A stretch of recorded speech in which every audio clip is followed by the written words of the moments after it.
कहते कि 10 सजना किवें भुल जाइए अपने पिंडा थावां नूं, 10 सजना किवें भुल जाइए अपने पिंडा थावां नूं, देसी रीत रवाजां नूं ते वध वर्गियां मावां नूं किवें भुल जाइए बचपन जिहड़ा पिंड विच रह के बीत गया,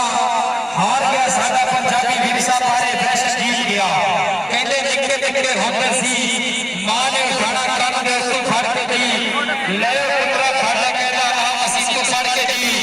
मसीह फड़ के घर नूं मुड़ना, मां ने बहुत लबाना फेर लेनी बई रोटी ते लस्सी मखनी उत्तों हो लेनी, कहते लस्सी लैन ले जाए गवांढण गल्लां करन लई घेर लेने। कहते पिंड विच इक सकून होंदा सी जिथे पढ़न लई जांदे सी, काकियों का बस्ता नशे की बत्ती ना कोई डक्स ना कांट होना, मोरी घरों में जाते सी जुमे की एक छुट्टी होनी, मुरब्बे चलता मिलना जी, ठंडे ठंडे रो पीनी ते तत्ता तत्ता घर खाना, नंगे पैरी चूड़े उत्ते खेलना जी। कहते बाप की उंगली फाड़ के जेड़े मेले देख रहे टप्पर तक फाक नहीं भुलना, जो कट्ठियां चूड़े सेक रहे। कहते शहर वसेंदिया सजना बड़ा करम रब दा है, असली प्यार मोहब्बत अज भी पिंडा दे विच रब दा है। और चौधरी मोहम्मद एजाज साहब, चौधरी मोहम्मद अहमद साहब कहते कि